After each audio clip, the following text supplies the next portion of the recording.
Let's get into this conversation now. There is a growing water crisis in South Africa. In Johannesburg, crumbling infrastructure has left major hospitals without water. Some residents in the city have experienced water cuts that have lasted more than 3 days. And in Nelson Mandela Bay, that's the area of Gqeberha, the municipality is facing the worst drought in centuries. To discuss this now, I'm joined by Professor Anthony Turton.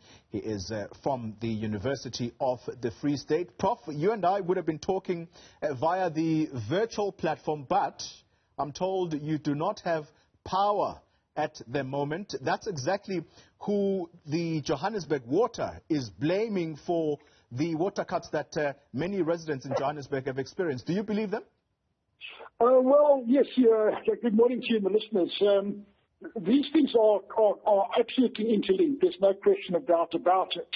While I lament the fact that parts of Johannesburg haven't had water for 3 days, I asked you to spare a thought for people in the Ubu District Municipality of KZN, where, for example, Ramsgate hasn't had water for 3 months. So I'm not saying that one is worse than the other.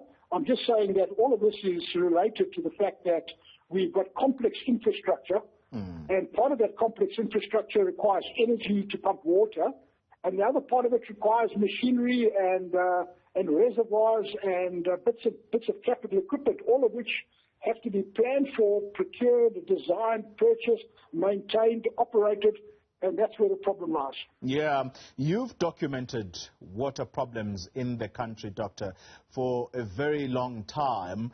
If you were to just give us a scan of what the water infrastructure landscape looks like in South Africa today, how would you describe it? Yes, I think the first thing is we must dispel this false narrative that it's water scarcity causing the disruption. For example, if you take Port Elizabeth area at the moment, Nelson Mandela Bay, they're having a serious water constraint, and yet the catchment area, the Orange River, the Gqeberha Dam is overflowing. I was at Gqeberha Dam about a month or 6 weeks ago, and that dam is full to abundance. And there's a pipeline from the Gqeberha Dam all the way down through the Orange Fish River Sundays transfer system. So it's not that there is a local drought. That is not necessarily the actual cause of the failure. The cause of the failure in almost all cases is the failure to plan adequately ahead, the failure to procure the correct equipment in time, and of course when it comes to a lot of this complex engineering stuff, we've got a lead time that could well be many years, if not decades, in advance. So that's where the role of strategic planning comes in. And we must reject this very simple narrative that, it's the worst drought in whatever period of time. That is simply an excuse. That's not reality. Dr. Turton, talk to us about the expertise in trying to repair the infrastructure. We saw Cuban experts being brought into the country by the Minister of Water and Sanitation.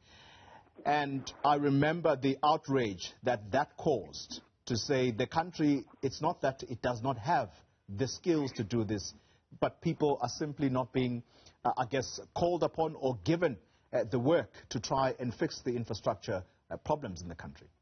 Yes, I think that speaks to the central theme that we also need to alert the public about, that the water sector has been targeted as a lucrative area for patronage. Remember that the ruling party survives on dishing out patronage to its loyal supporters. So the flow of patronage is as important as the flow of water. It's not more important in the context of the current conversation. So it's not that South Africa doesn't have qualified engineers. That's absolutely not true.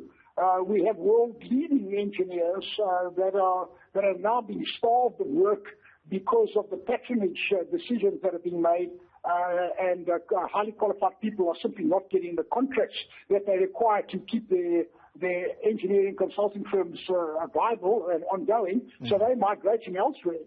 So it's not a shortage of, if we can talk about a shortage of skills, it is an induced shortage of skills. It's a shortage that has been caused by bureaucratic blockages, and of course, particularly by diverting choice projects away from the most qualified and competent engineering service providers to those that are more politically connected. Yeah. And that lies at the heart of this animal. That is something that I believe we have to start tackling head on. Those are very strong words, Prof. Have you tried to raise this with the Minister of Water and Sanitation? Yes, we are working very actively through an initiative known as the Public-Private Growth Initiative.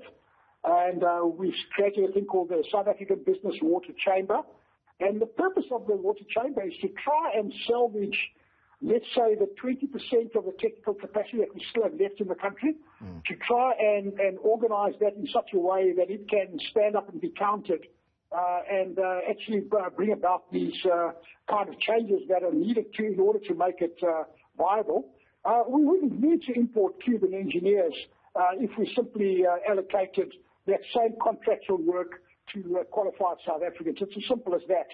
There is no other real argument that holds any water. Dr. Anthony Turton, thank you very much for your time. Very clear and unambiguous that the patronage system is in part to blame for where we are as a country as far as water infrastructure is concerned.